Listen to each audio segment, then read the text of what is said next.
علیک یا نبی اللہ الصلاۃ والسلام علیک یا نبی اللہ وعلی آلک و اصحابک یا نور اللہ۔ وعلی آلک واصحابک یا نور اللہ۔ فرمان مصطفیٰ صلی اللہ علیہ وآلہ وسلم، تم جہاں بھی ہو مجھ پر درود پڑھو، تمہارا درود مجھ تک پہنچتا ہے۔ صلو علی الحبیب صلی اللہ تعالی علی محمد صلی اللہ علیہ وآلہ وسلم۔ مسجد بنانا یا اس کی تعمیر میں حصہ لینا بڑی فضیلت والا کام ہے۔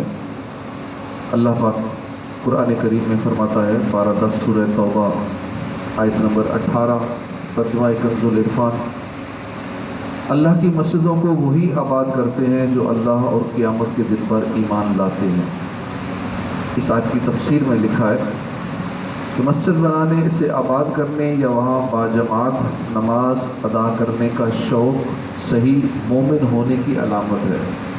انشاءاللہ ایسے لوگوں کا خاتمہ ایمان پر ہوگا جن کا تعلق مسجد سے زیادہ جڑا ہوتا ہے، مسجد میں دل لگتا ہے، مسجد میں تعاون کرتے ہیں، مسجد کو آباد کرتے ہیں، تو انشاءاللہ ایسوں کا خاتمہ ایمان پر ہوگا۔ اللہ کے آخری نبی رسول ہاشمی صلی اللہ علیہ وسلم نے فرمایا، جو اللہ پاک کے لیے مسجد بنائے گا، اللہ پاک اس کے لیے جنت میں گھر بنائے گا۔ رسول اکرم نور مجسم صلی اللہ علیہ وآلہ وسلم نے فرمایا کہ جس نے مسجد اس لیے بنائی تاکہ اس میں اللہ کا ذکر کیا جائے، تو اللہ پاک اس کے لیے جنت میں گھر بنائے گا۔ کاش ہمیں بھی توفیق ملے مسجد بنانے کی۔ اللہ پاک نے وسعت عطا فرمائی ہے تو پوری کی پوری مسجد تعمیر کرنی چاہیے، بڑی سعادت کی بات ہے۔ اگر اتنی وسعت نہیں تو خیر، اللہ پاک نے جتنی توفیق بخشی ہے مسجد کی تعمیر و ترقی میں، اتنا ہی حصہ شامل کر دیا جائے۔ مسجد کی تعمیر کے لیے ریت بجری سیمنٹ وغیرہ مہیا کر دینا، مسجد میں ٹائلیں لگوا دینا، وضو خانہ بنوا دینا، ممبر بنوانا، صفوں کا انتظام کرنا، لائٹ پنکھے، جو بھی ضرورت کا سامان ہو، جو مسجد کی ضرورت ہو، اس حوالے سے تعاون کر دینا بہت بڑی سعادت ہے۔ حضرت عبداللہ بن رواحہ رضی اللہ عنہ کا ایک شعر ہے جس کا ترجمہ یہ ہے کہ وہ کامیاب ہے جو مسجدیں تعمیر کرتا ہے۔ صحابی رسول کا یہ شعر ہے کہ افلح من یعالج المساجد، وہ کامیاب ہے جو مسجدیں تعمیر کرتا ہے۔ وَيَقْرَأُ الْقُرْآنَ قَائِمًا وَقَائِدًا، اور اٹھتے بیٹھتے قرآن پڑھتا ہے۔ ہم نے مسجدیں بنانی بھی ہیں، مسجدوں کو آباد بھی کرنا ہے، نمازیوں کی تعداد بھی بڑھانے کی کوشش کرنی ہے، خود بھی مسجد میں دل لگانا ہے۔ اللہ پاک ہمیں توفیق عطا فرمائے۔ آج مسجدیں بنانے کی جتنی ضرورت ہے، اس سے کہیں زیادہ مسجدیں آباد کرنے کی ضرورت ہے۔ کئی مساجد بنی ہوئی ہیں لیکن آباد نہیں ہوتی، نمازیوں کی تعداد نہ ہونے کے برابر ہوتی ہے۔ کئی مساجد ایسی ہیں جہاں بالکل نمازی ہوتے ہی نہیں ہیں، کہیں تو امام ہی نہیں ہے، ایک اچھی خاصی تعداد ہے مساجد کی کہ امام ہی نہیں ہے، امام اس لیے نہیں کہ نمازی نہیں ہے۔ تو غور فرمائیے کہ آج دنیا بھر میں مسلمان جن مسائل سے دوچار ہیں، مجموعی طور پر کفار غالب ہیں، مسلمان مغلوب ہیں۔ ہمارا معاشرہ جن راہوں پر چل رہا ہے، جھوٹ، غیبت، چغلی، وعدہ خلافی، دھوکے بازی، بے ایمانی، ناپ تول میں کمی، آپس کی لڑائی جھگڑے، منافع خوری، پریشانیاں، گھریلو مسائل، پھر چوری، ڈکیتی، قتل و غارت گری وغیرہ وغیرہ، کتنے ناصور ہیں جو ہمارے معاشرے کو تباہ و برباد کرتے چلے جا رہے ہیں۔ ان سب مسائل کے اسباب پر اگر غور کیا جائے تو اس کی جو بنیادی وجہ ہے، ایک بنیادی سبب ہے، ان اسباب میں سے ایک اہم ترین سبب ہے وہ مساجد سے دوری، اپنے مراکز سے دوری، علم دین سے دوری۔ بدقسمتی کے ساتھ مسلمانوں کی اکثریت مسجدوں سے دور ہے، اور مسجدوں سے دوری ہی ہے کہ جس کے سبب ضمیر مردہ ہو رہے ہیں، انسانوں کے اندر سے انسانیت مٹ رہی ہے۔ قوموں کے لیے ہے موت مرکز سے جدائی، ہو صاحب مرکز تو خودی کیا ہے خدائی، یعنی راج، حکمرانی، آقائی، یعنی جو قوم اپنے مرکز ہی سے کٹ جائے تو وہ قوم زندہ نہیں رہ سکتی بلکہ تباہ ہو جاتی، اور اگر اپنے مرکز سے جڑ جائے تو طاقتور بن جاتی ہے۔ ایک قانون قدرت ہے، کہ جو اپنے مرکز کے ساتھ جتنا زیادہ مربوط ہوتا ہے، جتنی زیادہ جڑی ہوئی ہو مرکز سے اللہ کریم سے، اتنی زیادہ ترقی، کامیابی اور قوت اور عروج عطا فرماتا ہے۔ مسجد ہمارا مرکز ہے۔ جب تک مسلمان اپنے مرکز سے جڑے رہے مضبوطی سے، اس وقت تک مسلمان غالب رہے۔ جب سے مسجدوں سے دوری ہوئی، مسلمان پستی کی طرف بڑھتے چلے جا رہے ہیں۔ صحابہ کا دور، تابعین کا دور، بزرگان دین اور آج کے معاشرے کا کمپیریزن کریں تو پتہ چلے گا کیا حالات ہیں۔ پہلے مسلمان غالب تھے، اب مغلوب ہیں۔ پہلے مسلمان عروج پر تھے، اب پستی کی طرف مائل ہیں۔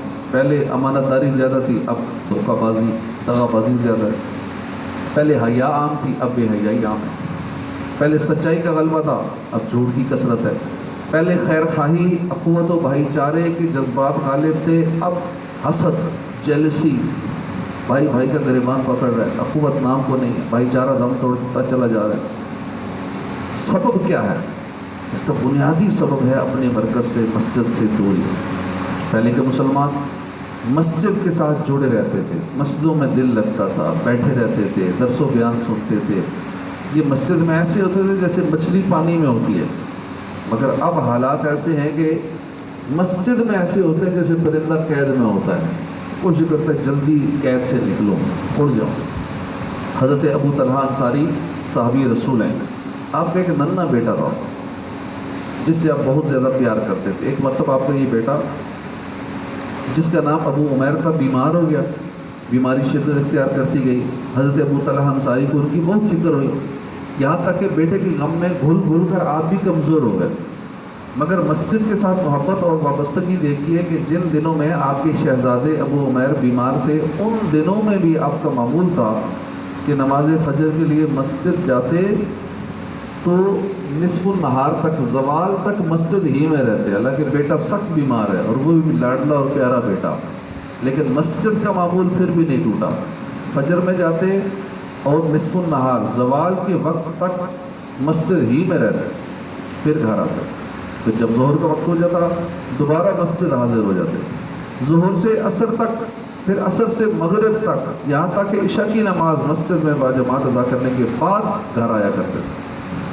ایک نابینا صحابی تھے، آنکھوں کی نعمت میسر نہیں تھی، کوئی ایسا شخص بھی نہیں تھا ہاتھ پکڑ کے مسجد تک پہنچا دے۔ رات کو اندھیرا بھی ہوتا تھا، راستے میں سانپ اور بچھو کے نقصان پہنچانے کا خطرہ بھی تھا، اس کے باوجود مسجد سے ایسی محبت رکھتے تھے، پانچوں نمازیں اور نابینا صحابی مسجد میں ادا کرتے تھے۔ میرے آقا حضرت امام اہل سنت امام احمد رضا خان رحمۃ اللہ علیہ بھی مسجد سے بہت محبت فرماتے تھے۔ ایک مرتبہ سخت بیمار ہو گئے، آپ نے وصیت نامہ بھی لکھوا دیا، اتنے بیمار تھے، لیکن اس کے باوجود ساری نمازیں مسجد میں ادا کرتے تھے۔ کرسی پر بیٹھتے اور چار لوگ آپ کو اٹھا کر، چار بندے آپ کو اٹھا کر مسجد میں لے جاتے اور اعلیٰ حضرت مسجد میں نماز ادا کرتے۔ اسی طرح مفتی امجد علی اعظمی رحمۃ اللہ علیہ آخری وقت تک مسجد سے وابستہ رہے، آخری عمر میں آپ کی بینائی کمزور ہو گئی، اس کے باوجود جماعت سے مسجد میں جا کے نماز ادا کرتے تھے۔ یہاں تک کہ فجر کے وقت راستوں میں اندھیرا ہوتا، دکھائی بھی کم دیتا تھا، اس کے باوجود مسجد جانے سے نہ رکتے، فجر کی نماز بھی مسجد میں باجماعت ادا کرتے تھے۔ اندازہ لگائیے کیسا عظیم الشان جذبہ ہے، مسجد سے کیسی محبت ہے۔ ہم اپنا حال بھی دیکھیں، ہمارا سر میں ذرا سا درد ہو مسجد نہیں جاتے، ذرا سا بخار آ جائے مسجد کی حاضری سے محروم ہو جاتے، بلکہ کتنے لوگ ایسے ہوں گے جو ذرا بخار وغیرہ کے سبب نمازیں قضا کر دیتے ہیں، بخار ہے گھر میں بھی نماز چھوڑ دیتے ہیں، مسجد جانا تو دور کی بات، بازار جانا پڑ گیا، نوکری پر ہے، کوئی کام یاد آ گیا تو مسجد کی حاضری سے چھٹی کر لیتے ہیں۔ نماز باجماعت کی صورت میں 27 نمازوں کا جو ثواب ملتا ہے اس سے بھی محروم ہو جاتے ہیں۔ اللہ پاک ہمارے حال زار پر رحم فرمائے، کاش ہمیں بھی مسجد کے ساتھ گہری محبت اور وابستگی نصیب ہو جائیں مولا مسجدیں آباد سب کی سب کو نمازی دے بنا یا رب مصطفیٰ، آمین بجاہ نبی الامین صلی اللہ علیہ وسلم۔ الحمدللہ۔